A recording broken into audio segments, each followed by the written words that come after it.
Jesus. Amém. Amém. Graça e paz, igreja. Amém? Pode se assentar. Amém? Não ouvi amém, não. Ô, benção. Estamos juntos. Graças a Deus. A Bíblia diz que é na comunhão dos irmãos que Deus ordena a sua bênção. É nessa comunhão, seja no presencial, seja aí no online, na sua casa, o fato de nós estarmos na unidade do Espírito de Deus. Essa é a comunhão que Deus espera da igreja dele, a unidade do Espírito Santo. Um coração que está na mesma visão que Deus colocou para a sua igreja. E nessa unidade que gera essa comunhão, seja presencial, seja online, nós já somos abençoados pelo Senhor. Glória a Deus por isso.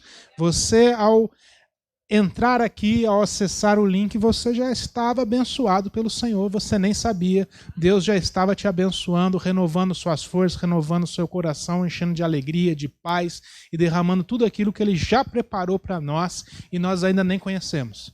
Mas Deus já reservou algo para as nossas vidas. Glória a Deus por isso. Hoje o tema da nossa mensagem é rompendo em fé. Como você viu na arte que a gente divulga, como você participou com a gente do louvor, como você participou da abertura com a pastora Rose.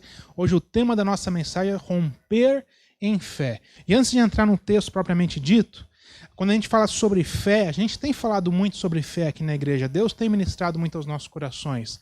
Por quê? Porque a Bíblia diz que o justo viverá pela fé. A fé é um elemento imprescindível à vida do cristão. O cristão justo vive pela fé, vive em função de fé. A fé, lá em Hebreus 11, diz que o significado dela é a convicção, a certeza, o firme fundamento daquilo que não se vê e daquilo que se espera.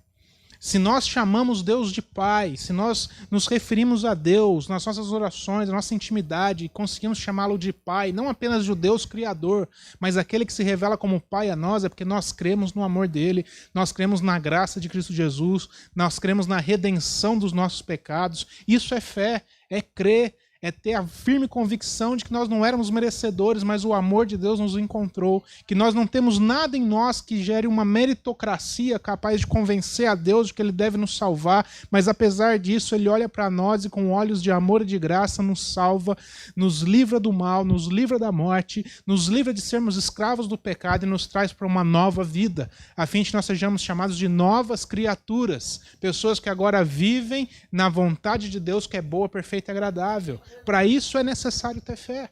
Isso é fé, esse é o exercício da nossa fé. Falar de fé é falar de um processo que nós estamos de aperfeiçoamento. Nós nos sujeitamos porque temos fé, porque nós cremos a um processo onde nós temos sido aperfeiçoados pelo Senhor. Não porque nós somos perfeitos, estamos longe disso. Mas a diferença do cristão, do justo que vive pela fé, é porque ele se sujeita a esse processo. A diferença entre o ímpio é porque ele não se sujeita a esse processo. Mas o Filho de Deus, ele se sujeita a esse processo de ser aperfeiçoado, de ser dia após dia ter o seu coração moldado, transformado, as nossas emoções sendo trabalhadas, a maneira como nós reagimos e sentimos nossas emoções sendo trabalhadas, a maneira como nós enxergamos o mundo e racionalizamos a nossa fé sendo trabalhada e moldada pelo Espírito Santo de Deus, até que nós cheguemos à estatura do varão que é perfeito. Quem é esse varão? É Jesus Cristo. Ou seja, pela fé, o Espírito Santo de Deus está numa obra redentora, onde ele está procurando restaurar a semelhança que foi perdida.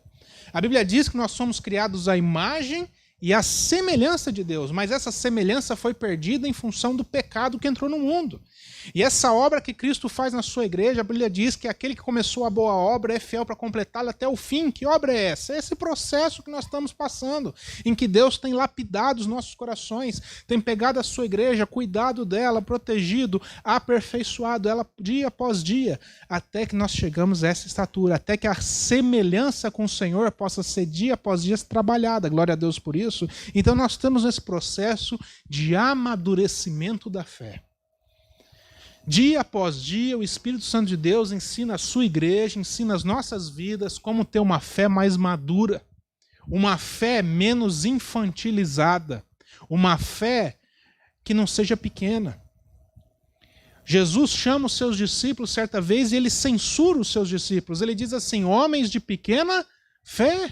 A gente já viu isso daqui, a gente já pregou sobre isso no domingo. Não basta ter fé, ela não pode ser pequena. A gente tem que procurar abundar na nossa fé, na nossa prática de fé. E esse é um processo de amadurecimento da nossa fé, que Deus vai nos ensinando, que o Espírito Santo de Deus vai nos trabalhando no nosso coração. Um processo que a gente aprende a depender mais do Senhor. Um processo que a gente aprende a ter uma fé mais consistente. Por que, Bruno, uma fé consistente? Para que a gente possa ser cristão no dia bom, mas também ser o mesmo cristão no dia mau. Para que a gente possa aprender a suportar o dia mau com paciência, aprendendo a confiar e esperar no Senhor, para que Ele nos busque, nos restaure, nos redima, nos dê a mão e possa fazer a gente vencer. Glória a Deus por isso. É essa fé que nós cremos, é essa fé que Deus trabalha nos nossos corações. Nós estamos nesse processo de ter uma fé mais madura. Uma fé mais madura.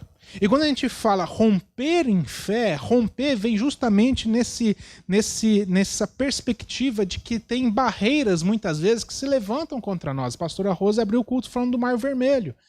Era algo que precisava ser rompido, era uma resistência que havia para a prática de fé daquele povo para depender de Deus. Quando a gente fala de romper em fé, é nessa perspectiva de que muitas situações acontecem nas nossas vidas que são como uma barreira, como uma resistência que nos impedem de avançar. Resistências que surgem nas nossas vidas e que nos impedem de avançar. E é por isso que a Bíblia diz lá na carta de Hebreus, capítulo 10, que nós não somos dos que retrocedem. Nós não somos daqueles que retrocedem, que diante das barreiras, que diante das resistências desanimam e falam, não vai ter mais jeito. Não, a Bíblia diz que a igreja de Cristo não é daquela que retrocede, mas é daquela que crê e é salva, daquela que tem fé madura o suficiente para suportar o dia mau, para diante das resistências não desanimar. É por isso que o apóstolo Paulo diz, não nos cansemos de fazer o bem. Quantas vezes a gente se pega desanimado? Ah, eu não vou mais fazer isso. Ah, eu não vou mais trabalhar com isso. Ah, acho que eu vou largar isso. Acho que eu vou parar. Sabe o que a Bíblia diz? Não nos cansemos de fazer o bem, vírgula. Porque se nós não desanimarmos, nós colheremos em tempo oportuno. Por que muitas vezes a gente perde a bênção? Por que muitas vezes a gente deixa de desfrutar das bênçãos de Deus na nossa vida? Porque a gente desanimou. Porque diante das resistências, a gente deu passos para trás.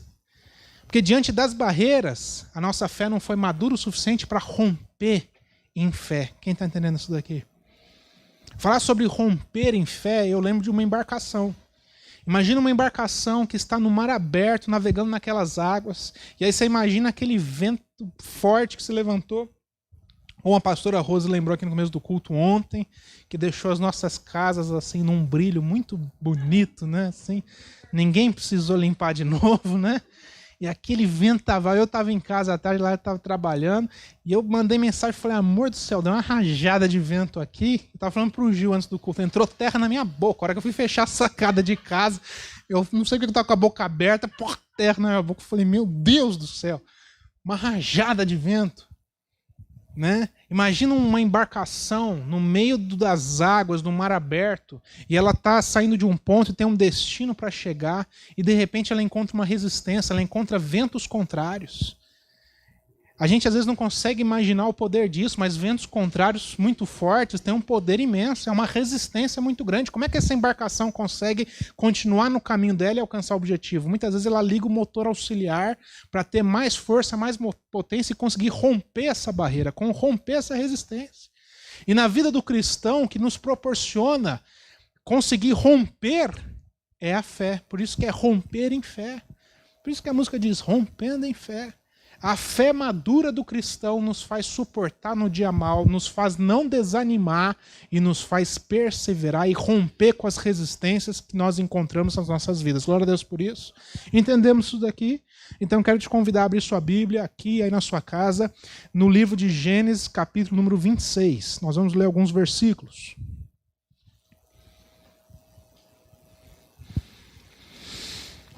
Gênesis, capítulo 26. Primeiro livro da Bíblia, diz assim, sobrevindo sobrevindo fome à terra, além da primeira, a vida nos dias de Abraão, ou seja, além daquela que já tinha acontecido nos tempos de Abraão, veio uma fome de novo sobre a terra. Foi Isaque a Gerar, avistar-se com Abimeleque, que é o rei dos filisteus. Apareceu-lhe o Senhor e disse: não desças ao Egito. Fica na terra que eu te disser e habite nela, e serei contigo e te abençoarei, porque a ti e à tua descendência darei todas essas terras e confirmarei o juramento que fiz a Abraão, o teu pai. No tempo de Abraão, quando veio uma fome sobre aquela terra, Abraão, instruído por Deus, desceu até o Egito, e foi no Egito que Deus deu provisão para Abraão. Aqui, Isaque, o filho de Abraão, a sua descendência, pensou em repetir a mesma metodologia. Muitas vezes a gente tenta reproduzir coisas que a gente vê nos outros nas nossas vidas, não é verdade? Eu nem separei isso para falar agora, mas é interessante. Às vezes a gente tenta reproduzir nas nossas vidas algo que está acontecendo na vida dos outros. Deixa eu te falar uma coisa, cada um é cada um, não é verdade? Para cada um, Deus tem uma porção preparada. Então não tente viver algo que o outro está vivendo na vida dele, porque ele está vivendo num outro tempo. Cada um tem um processo de fé na sua vida. E às vezes o processo que o irmão está vivendo não é o processo que você está vivendo, então calma. Não é verdade? Não tente reproduzir na sua vida aquilo que não é teu. Aprenda a viver com aquilo que Deus reservou para o seu. O pão nosso de cada dia nos dai hoje. Então o pão, a porção que Deus separou para a tua vida hoje, é com isso que você aprende a viver. Glória a Deus por isso. E aí Isaque tentou reproduzir a mesma coisa que aconteceu com o pai dele na vida dele. Aí Deus falou: negativo, você vai para onde eu te dizer. Você vai habita nessa terra. Eu serei contigo, eu te abençoarei, porque a ti e a tua descendência darei todas estas terras, e eu confirmarei o juramento que fiz a Abraão, teu pai. Multiplicarei a tua descendência como as estrelas dos céus, e lhe darei todas estas terras. Na tua descendência serão abençoadas todas as nações da terra, porque Abraão obedeceu a minha palavra e guardou os meus mandados, os meus preceitos e os meus estatutos e as minhas leis. O Senhor está renovando toda a promessa que ele fez para Abraão na vida de quem? De Isaque, apenas de Isaque. Ele está falando, é em você, a partir de você. Tudo que eu prometi para Abraão está em você. E aí ele continua dizendo, Isaque, pois, ficou em Gerar. Então Isaque obedeceu. Perguntando-lhe os homens daquele lugar a respeito da sua mulher, ele disse, olha, é minha irmã, pois ele temia dizer é minha mulher, para que dizia ele consigo, os homens do lugar não me matem por amor de Rebeca, porque ele era formosa por aparência. Ele tinha uma esposa chamada Rebeca, ele ficou com medo que ele chegando nessa terra estrangeira, de outros povos, com os outros costumes, com outra cultura, e eles perguntassem, vocês são o que? A gente é casado, então vou te matar, vocês não são mais casados, agora eu posso casar com sua mulher. Ele ficou com medo de ser morto, porque a esposa dele era tão bonita, né, que ele não ia... o povo estrangeiro ia matar ele. E aí ele fez isso, ele cometeu esse pecado, ele mentiu. Verso 8, ora, tendo Isaque permanecendo ali por muito tempo, Abimeleque, que era o rei dos filisteus, olhando da janela, viu que Isaque acariciava Rebeca, sua mulher.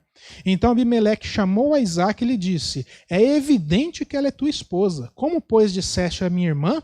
Respondeu-lhe Isaque, pois eu dizia, para que eu não morra por causa dela. Disse Abimeleque, que é isso que nos fizeste? Facilmente algum do povo teria abusado de sua mulher e tu atraído sobre nós grave delito. E deu esta ordem a todo o povo. Qualquer que tocar a este homem ou a sua mulher, certamente morrerá. Olha o que está acontecendo aqui. Isaque, mesmo estrangeiro, na terra de um outro povo, com outros costumes, com outra cultura, não era cidadão desse povo. O rei chama ele, reconhece que ele serve a um Deus vivo e ele dá uma ordem de proteção. Você sabe que nessa época nós não estamos falando de presidente, não é pela maioria, aqui era monarquia. E aqui até mesmo é meio que uma ditadura. O rei falava vida, era vida. O rei falava morte, posso saber que era morte. Não tinha meio termo não, a palavra do rei prevalecia. Quando o rei chama e fala assim, ó, aqui ninguém toca essa família, o rei acabou de trazer um decreto de proteção e segurança para a vida de Isaque e para toda a sua família. Olha que benção. Habitar numa terra estrangeira, que às vezes a gente está com medo, e aí vem uma ordem dessa falando, não, pode ficar tranquilo, você tem toda a segurança para habitar e prosperar aqui. É uma bênção de Deus. E aí, verso 12, semeou Isaque naquela terra, E no mesmo ano recolheu 100 por 1, porque o Senhor o abençoava. Enriqueceu-se o homem, prosperou, ficou riquíssimo, possuía ovelhas e bois e grande número de servos, de maneira que os filisteus lhes tinham inveja. A gente está falando de uma época em que não era só uma família, não era uma casa, não era um casal com um filho. Não era isso, era um clã. Nós estamos falando de uma época em que você tinha ali um verdadeiro clã. Você tinha Isaac, a sua família, você tinha os servos, as servas, você tinha os bois, as ovelhas, você tinha toda uma propriedade deles. Quando eles se moviam de cidade em cidade, era todo esse acampamento que ia junto. Eles tinham ouro, tinha prata, eles estavam habitando uma terra e Deus estava com eles, começou a prosperar a vida deles, eles começaram a enriquecer, começaram a prosperar. O que eles faziam era abençoado, eles iam plantar e Deus abençoava, e aquela plantação multiplicava, e o povo dessa terra, os filisteus, começaram a olhar para aquilo, e a Bíblia diz que eles tiveram inveja. Verso 15. E por isso os filisteus lhe entulharam todos os poços que os servos de seu pai haviam cavado nos dias de Abraão, enchendo-os de terra. Aqui na versão do Gil está falando assim: esses taparam todos os povos que os servos de Abraão, pai de Isaac, tinham cavado nessa época, enchendo de terra. Eles pegaram todos os poços por inveja e tamparam esses poços, encheram de terra para trazer prejuízo para eles. Disse Abimeleque a Isaac: olha, aparta-se de nós, porque você já está muito mais poderoso do que nós. Então Isaac saiu dali e se acampou no vale de Gerar, onde habitou. E tornou Isaac a abrir os poços que se cavaram nos dias de Abraão, seu pai, porque os filisteus os haviam entulhado depois da morte de Abraão, e lhes deu os mesmos nomes que seu pai já havia posto. Eu vou parar por aqui, por conta do nosso tempo. Eu te incentivo a ler todo o capítulo na sua casa, toda a história, todo o livro de Gênesis, toda a Bíblia. Eu te incentivo sempre a ler na sua casa e estudar. E eu quero trabalhar aqui com os irmãos sobre essa temática de romper em fé, sobre esses poços entulhados. Você sabe que esse poço, eles cavavam um poço na terra para poder alcançar água. A água é fonte de vida. Sem água não tem manutenção da vida. Você precisa tomar água todo dia para poder estar vivo.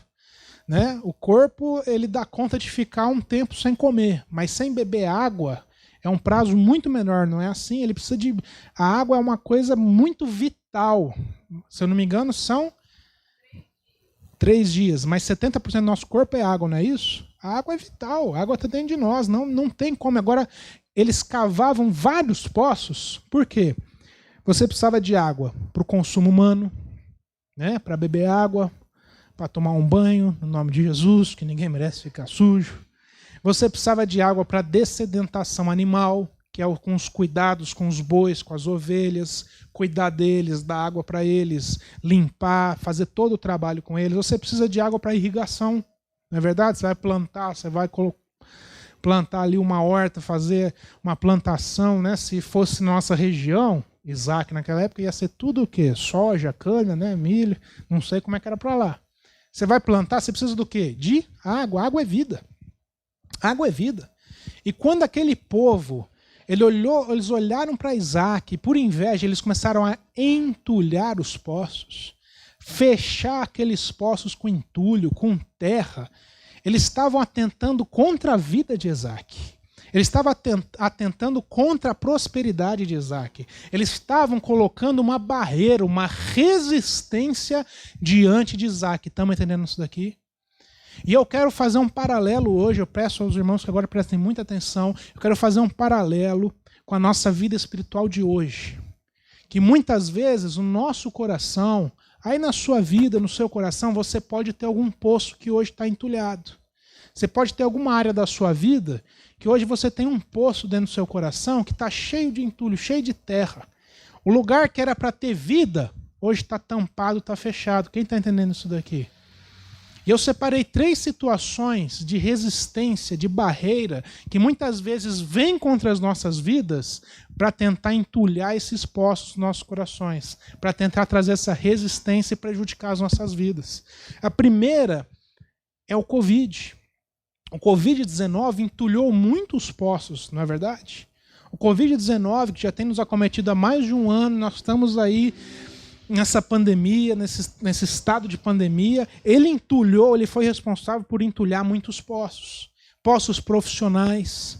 Quantas pessoas estavam numa profissão, estavam sonhando, estavam projetando, estavam trabalhando e de repente veio a pandemia e elas não tiveram mais essa profissão. A profissão delas não tem mais demanda, então elas não conseguem mais trabalhar com isso, tiveram que mudar de profissão. Estão me entendendo isso daqui? O Covid-19 entulhou muitos postos profissionais. O Covid-19 entulhou muitos postos financeiros. Vidas e pessoas que tiveram toda a sua estrutura de renda mudada. Antes tinham X renda, agora tem X menos tanto, não é verdade? Muitas pessoas ficaram desempregadas, muitas pessoas passaram por situações, estão passando aí por situações muito complexas e complicadas, porque o Covid-19 entulhou postos financeiros. O Covid-19 entulhou postos relacionais, trouxe prejuízo a relacionamentos.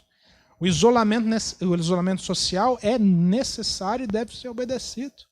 Mas nós somos seres relacionais. Deus nos criou numa relação.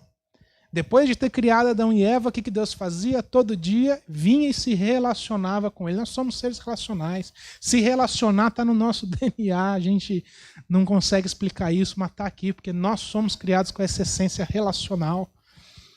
E o Covid-19 entulhou muitos postos nesse sentido, entulhou muitas relações.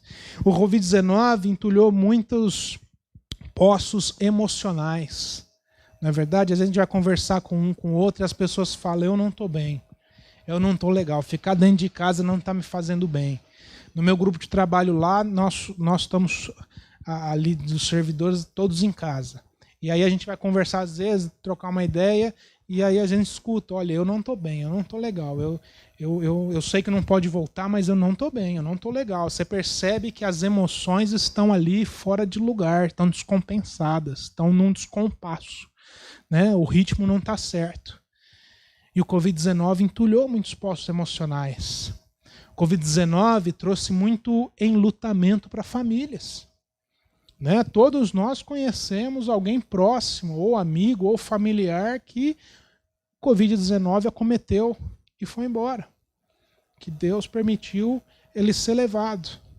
O Covid-19 entulhou muitos postos. Quem está entendendo o que eu estou falando? O Covid-19 entulhou.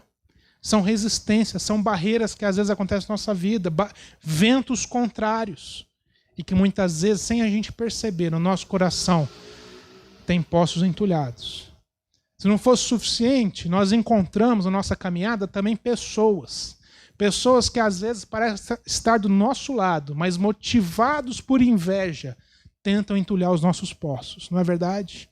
Você vê esse povo aqui, a Bíblia diz que motivados por inveja, eles entulharam os poços de Isaac.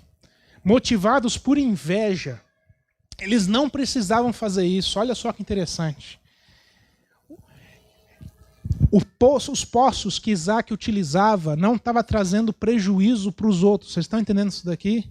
Não era que assim, Isaac estava utilizando poços, trazendo prejuízo. Não, o simples fato de Isaac estar prosperando e sendo abençoado por Deus motivou uma inveja no coração dessas pessoas que foram lá tentar trazer prejuízo para ele e entulhar os poços de Isaac. Muitas vezes nós temos pessoas próximas de nós que têm estrutura para lidar com a nossa estagnação, que é quando nada na nossa vida muda, a gente não vai nem para frente nem para trás, está tudo normal.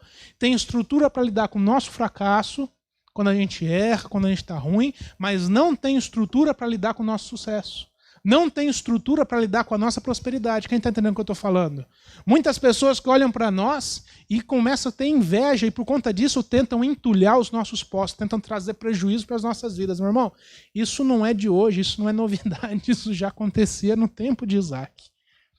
Se não fosse o suficiente, muitas vezes nós mesmos somos responsáveis por entulhar alguns poços dos nossos corações. Muitas vezes nós mesmos somos responsáveis por fechar e tampar os poços, que era para onde está tendo vida, a gente desfrutar de bênçãos de Deus. Nós vamos lá e nós mesmos fechamos esses poços. Por quê, Bruno? Porque muitas vezes nós estamos acomodados. Muitas vezes nós estamos dentro da nossa zona de conforto. Muitas vezes a gente está enterrando talentos que Deus nos deu e a gente nem percebe. Talentos que Deus já derramou sobre as nossas vidas e nós temos enterrado esses talentos. Nós mesmos temos entulhado esses poços. Qual é o talento que Deus já colocou na sua mão? Aquilo que era para ser multiplicado. E você fazer disso uma fonte de águas vivas para você e para outras pessoas. E de repente você tem enterrado. Olha como é que Deus tratou Abraão, pai de Isaac. Ele chama Abraão e ele diz assim: Abraão, sai da tua tenda e olha para as estrelas. Dentro da tenda era impossível Abraão olhar para as estrelas. Deus precisou chamar Abraão para fora. Deus precisou chamar Abraão para fora da zona de conforto dele, para fora da zona de comodidade. Meu irmão, não se acomode com o que você tem hoje. Não se acomode com o que você tem hoje. Busque sempre o pão nosso de cada dia, senão você vai estar comendo pão de ontem no dia de hoje. Senão você vai estar se alimentando de pão velho na sua vida sem perceber. Deus tem sempre algo novo para nos dar, sempre algo novo para trabalhar nas nossas vidas. Tem uma porção nova separada de Deus para a sua vida. Glória a Deus por isso. Você pode dizer amém? Tem algo de Deus para a sua vida, meu querido. Tem pão diário para você. E muitas vezes a gente se acomoda e deixa de desfrutar de coisas que Deus já preparou para nós. Porque ainda nós estamos dentro da tenda, acomodados. E sem perceber temos entulhado os nossos poços. Mas hoje o Senhor nos chama aqui como igreja do Senhor para que a gente possa aprender a romper em fé. O Senhor busca uma igreja, a igreja de Cristo Jesus é a igreja que é capaz de romper em fé. É a igreja que tem uma fé madura o suficiente para, diante das resistências, diante das barreiras, dos ventos contrários que tentam entulhar os nossos poços, a igreja possa se levantar, se posicionar e romper em fé. Porque a igreja não é do que retrocede, mas daquela que avança, daquela que crê e é salva. Meu irmão, a igreja de Jesus Cristo foi chamada para avançar. As portas do inferno não resistirão. Não é isso que a Bíblia diz? Elas não resistirão por quê? Porque a igreja avança. A igreja não é para retroceder. Quando a gente avança, a gente leva a luz. E onde tem luz, as trevas se dissipam. O Senhor nos chamou para romper em fé diante das resistências. O Senhor nos chamou para tomar cuidado, para não deixar que os poços sejam entulhados no nosso coração. O seu coração é um terreno muito fértil que Deus deu para você. Toma cuidado como é que você cuida desse terreno. Não deixa ninguém jogar lixo lá dentro. Não deixa nascer nenhuma raiz de amargura. Cuida desse terreno, cuida desse coração. Hoje o Senhor quer tratar nas nossas vidas. Hoje o Senhor quer tratar nossas vidas para que qualquer poço que esteja entulhado aí no teu coração, na tua vida, hoje ele seja limpo e volte a jorrar águas vivas. A Bíblia diz que do nosso interior fluirão rios de águas vivas. No Espírito de Deus, em Cristo Jesus, que é o nosso único e suficiente Salvador, fluirão do nosso interior rios de águas vivas. Hoje o Senhor quer limpar cada poço, cada coração, cada vida, e quer que possa jorrar, e o fluir de Deus acontecer na sua vida, e o rio de água viva passar e jorrar e alcançar outras vezes. Você pode dizer glória a Deus por isso, meu irmão? O Senhor quer destravar tudo que está travado no seu coração. O Senhor quer tirar toda barreira, todo empecilho, limpar, tirar, e, irmão, tudo aquilo que está travado, entulhado, o Senhor quer tirar hoje. Ele é poderoso para fazer isso. A Bíblia diz que Isaac foi lá, tornou Isaac a abrir os poços. Meu querido, não fique esperando. Tem poço entulhado na sua vida? Faça como Isaac. Destampe esses poços. É do seu e do meu posicionamento que esses poços vão ser desentulhados. E que os rios de água viva do Senhor vão voltar a fluir no nosso coração. Então essa noite o Senhor te chama um posicionamento. Fique de pé, curve sua cabeça. Quero ter uma palavra de oração com você, junto com você. Curve sua cabeça, feche seus olhos. Faça como Isaac essa noite. Diga: Senhor, hoje eu estou aqui para desentulhar esses poços. Faça como Isaac.